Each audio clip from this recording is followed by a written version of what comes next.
नमस्कार दोस्तों, आप सभी का स्वागत करते हैं आपके अपने चैनल पर जिसका नाम है वेक अप योद्धा। उम्मीद करते हैं आप लोग काफी अच्छे होंगे। तो हम एक बार फिर से हाजिर हैं एक नए रास्ते के सफर के साथ आप लोगों के बीच। दोस्तों, आज हम साझा करने वाले हैं आसाम का एक ऐसे खूबसूरत जिले के बारे में जिसके बारे में आप लोगों ने काफी कम सुना होगा, जो कहने को तो एक राज्य के अंदर सिमटा हुआ है, लेकिन एक पूरा का पूरा राज्य अपने भीतर बसाए हुए हैं। तो तैयार है ना आप? चलिए आज आपको कुछ मजेदार बताते हैं। और अगर आप भी चाय के शौकीन हैं तो चाय का जायका बढ़ाने वाली और हर मर्ज की दवा बनाने वाली कमाल की जड़ी बूटी अदरक की खेती करने वाले जिले से रूबरू करवाते हैं और फिर से लेकर चलते हैं आपको पहाड़ों की गोद में बसे एक राज्य की तरफ, जहाँ की बोली भी वहाँ के मौसम की तरह ही लाजवाब और मीठी है। तो आज फिर से बात करने वाले हैं प्रकृति की गोद में फलते फूलते असम राज्य के ही एक खूबसूरत जिला कार्बी आंगलंग के बारे में। कहने को तो कार्बी आंगलंग असम राज्य का ही एक जिला है, लेकिन अगर इसके इतिहास पर नजर डाली जाए तो आपको कई हैरान करने वाली बातें पता चलेगी। आपको जानकर हैरानी जरूर होगी कि कार्बी आंगलंग का इतिहास तो ब्रिटिश के शासन से भी बहुत पहले का है। दरअसल अंग्रेजी शासन से पहले ये जिला दिमासा राजाओं की हुकूमत का गुलाम था, लेकिन जब अंग्रेजों ने भारत पर कब्जा किया तो नॉर्थ ईस्ट भी अछूता न रहा और अंग्रेजों ने इस राज्य को अनुसूचित राज्य बना दिया। अब जब भारत को गुलामी से आजादी मिली तब इस जिले को एक नया नाम मिला और वो था मिकिर हिल्स। लेकिन अपनी विविधताओं के चलते ये जिला लगातार सुर्खियों में बना रहा और कई बार इस क्षेत्र को अशांत क्षेत्र भी घोषित किया गया। हालांकि 14 अक्टूबर 1976 में असम के इस जिला का नाम कार्बी आंगलंग तो रख दिया गया और भले ही ये असम का सबसे बड़ा जिला हो, लेकिन अपने दंगे फसादों के चलते ये हिस्सा लगातार चर्चा में बना रहा। और इसकी खास वजह ये है कि इस जिले में होने वाली अशांति और उग्रवाद। दरअसल असम के इस क्षेत्र में कई आदिवासी समूह और जातीय समूह एक साथ रहते हैं, जिनमें रेंगमा, नागा, कुकी, हमार, डिमासा, कार्बी और बोडो जनजातियों के लोग मुख्य हैं। अब जब इतनी विविधता होगी तो लोग अपने अपने संगठन भी बना ही लेंगे और ऐसा ही हुआ कार्बी आंगलंग में। जब यहाँ की विविधताओं में एकता नहीं बन पाई तो इस जिले में उग्रवाद को बढ़ावा मिला और यही कारण है कि इस जिले का विकास अब तक नहीं हो पाया।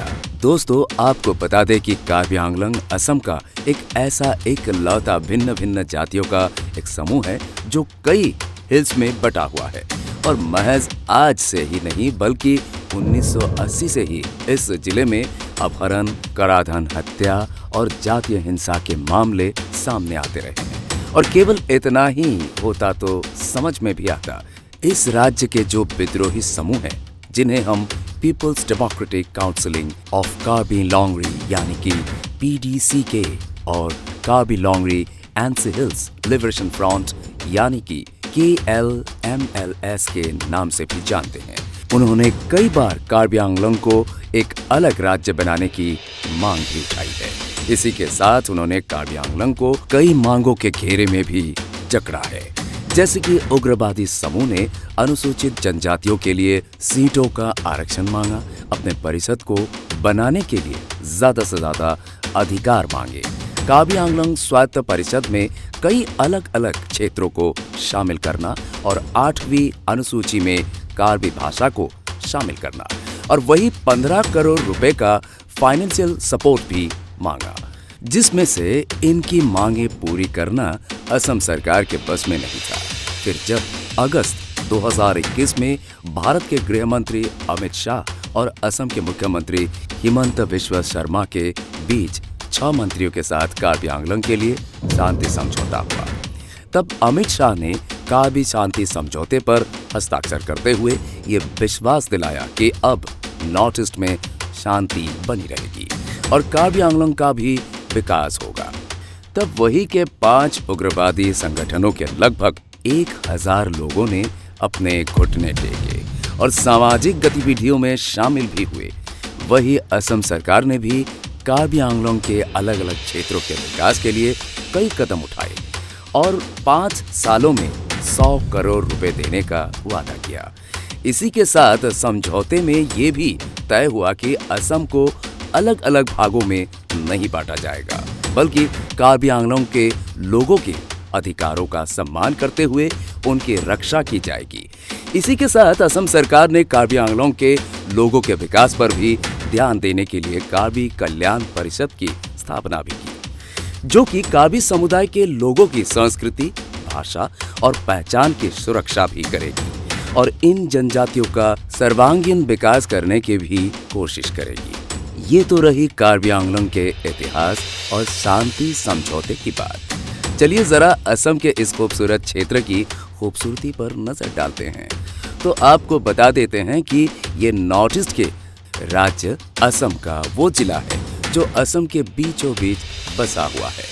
अगर असम दिल है तो आप इसे उसकी धड़कन कह सकते हैं। एक पहाड़ी क्षेत्र होने की वजह से ये पर्यटन के लिए मनमोहक जगहों में से एक है।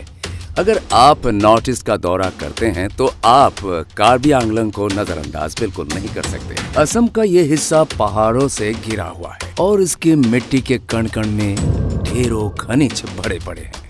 और सबसे खास बात यह है कि कार्बी आंगलोंग में सबसे ज्यादा अदरक की खेती की जाती है और इसी वजह से ये अदरक के निर्यात में भी एक अहम किरदार निभाता है। अगर इस हिस्से का फैलाव देखा जाए तो कार्बी आंगलोंग दक्षिण में नागालैंड, उत्तर में विश्वनाथ जिला, पूर्व में गोलाघाट जिला तथा पश्चिम में नौगांव जिला से घिरा हुआ है। अब आप सोच सकते हैं कि जब हर तरफ पहाड़ ही पहाड़ होंगे तो इस जगह की सुंदरता तो देखने लायक होगी। तो दोस्तों, ये तो आप जान ही गए होंगे कि कार्बी आंगलोंग असम राज्य का एक जिला है। असम के बीचों बीच में बसा हुआ ये कार्बी आंगलोंग, इसका मुख्यालय है डिफू और यहाँ के लोग पढ़े लिखे भी हैं, तभी तो यहाँ की लिटरेसी रेट 74% है। वही अगर इस राज्य के खान पान की बात की जाए तो जैसा कि हम पहले से ही जानते हैं कि नॉर्थ ईस्ट के ज्यादातर लोग मांस का सेवन करते हैं। इसके अलावा यहाँ बांस की खेती मुख्य रूप से की जाती है, तो यहाँ के लोगों को बांस के व्यंजन खाना भी पसंद है। वही अगर बात की जाए असम के कार्बी आंगलोंग की तो यहाँ के लोगों को चावल खाना बहुत पसंद है और ये लोग चावल के साथ सब्जियां और दाल को भी मसालों के साथ बनाकर खाते हैं।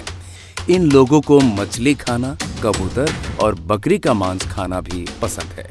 आपको जानकर हैरानी होगी कि नॉर्थ ईस्ट में ज्यादातर जनजातियां दूध या फिर दूध से बने हुए पदार्थ खाने और पीने के इस्तेमाल में नहीं लेते, जबकि कार्बी आंगलोंग के ज्यादातर समाजों में और जनजातियों में दूध और दूध से बने हुए अलग अलग व्यंजनों को अपने भोजन में जगह दी जाती है। इसके अलावा यहाँ के लोग बांस से बने हुए व्यंजन और बांस की जड़ की सब्जी खाना भी पसंद करते हैं। और आपको ये भी बता देते हैं कि यहाँ के लोग चावल से शराब बनाते हैं जिसे जू कहते हैं। और जब भी इनके यहाँ धार्मिक त्योहार मनाए जाते हैं तो इन त्योहारों पर ये लोग जू को पीना और पिलाना जरूरी समझते हैं। और वही अगर आप नॉर्थ ईस्ट घूमने जा रहे हैं तो आप कार्बी आंगलोंग की इन जगहों पर जरूर घूम कर आइए। ये जगह आपको नॉर्थ ईस्ट की असली खूबसूरती से मिलवाएगी, जिनमें से पहले जगह का नाम है आमरैंग। अगर आप कार्बी आंगलोंग घूमना शुरू करते हैं तो आप आमरैंग से अपनी यात्रा को शुरू कर सकते हैं। ये एक रिवर कूप है जो यहाँ के मुख्यालय दीफू से लगभग 120 किलोमीटर दूर है। यहाँ पर चारों तरफ से आपको घने जंगल मिलेंगे जो कि नीले पानी से घिरे हुए हैं। तो अगर आप प्रकृति प्रेमी हैं और आपको फोटो लेने का बहुत शौक है तो आप नॉर्थ ईस्ट के इस खूबसूरत जगह पर जा सकते हैं। ये जगह कपिली नदी के बीचों बीच बनी हुई है जो कि असम की मुख्य नदियों में से एक है। इसके अलावा जो दूसरी जगह है वो है खंडोली। आप कार्बी आंगलोंग में खंडोली में घूम सकते हैं। इस जगह को पूर्व का न्यूजीलैंड भी कहा जाता है, क्योंकि ये जगह खूबसूरत घास के मैदानों से भरी हुई है। और आपको ये भी बता दें कि ये घास के मैदान बिल्कुल सपाट नहीं है। अगर आप रात में चांद की रोशनी में इस स्थान को देखते हैं तो ये आपको रेल के डिब्बों की तरह दिखाई देगी। इसके अलावा आप उम्बांग भी घूम सकते हैं। ये एक बहुत ही खूबसूरत गांव है जहां की घास के मैदान इसे और भी ज्यादा खूबसूरत बनाते हैं। ये 3 तरफ से छोटी छोटी नदियों से घिरा हुआ है और मेघालय बहुत ही करीब है। तो अगर आप ट्रैकिंग और फोटोग्राफी का शौक रखते हैं तो आप असम के इस हिस्से में आराम से घूम सकते हैं। दोस्तों, आपने चिड़ियाघर और अजायब घर बहुत बार घूमे होंगे, लेकिन कार्बी आंगलोंग का ये वन्य जीव अभयारण्य एक बार घूमकर देखिए। यहाँ पर आपको कभी ना दिखाई देने वाली वनस्पति और जीव जंतु दिखाई देंगे। यहाँ पर एक गर्म पानी का कुंड भी बना हुआ है और आप जंगली बिल्ली, भौंकने वाले हिरन, तेंदुए, हाथी और संभार को भी यहाँ देख सकते हैं। इसके अलावा आपको यहाँ पर अलग अलग प्रजातियों के पक्षी भी देखने को मिलेंगे। इसी के साथ ये 7 झरनों वाला हिस्सा भी कहा जाता है, जिसे लोग भारतीय मकई के सूखे डंठल के नाम से भी जान सकते हैं। तो आपको बता देते हैं कि यहाँ काकोचांग या कैफलोंगसो, ट्रिकू तोपी या भैलो घाट, कांगथिलोंगसो, लैंगबोकू, डिक्रूटो, थाई ऑप्सर या थाई ऑप्सिर झरना, टोको लोंगसो झरना नाम के 7 खूबसूरत झरने हैं जो इस हिस्से की सुंदरता में 4 चांद लगाते हैं। तो दोस्तों, अगर आप कार्बी आंगलोंग जाना चाहते हैं तो आप दीमापुर के एयरपोर्ट से इस जगह तक पहुंच सकते हैं। इसी के साथ आपको ये भी बता देते हैं कि कार्बी आंगलोंग में मुख्य रूप से कार्बी भाषा बोली जाती है, लेकिन यहाँ पर स्थानीय लोग अंग्रेजी भाषा का इस्तेमाल भी करते हैं। तो इसी के साथ यहाँ पर असमिया भाषा का भी प्रचलन है और पूर्वोत्तर के बाकी राज्यों की तरह यहाँ के लोग भी अपने तीज त्योहार बड़े जोरों शोरों से मनाते हैं और यहाँ की जनजातियाँ अपने पारंपरिक वेशभूषा में अपने धार्मिक उत्सवों में जमकर भाग लेते हैं।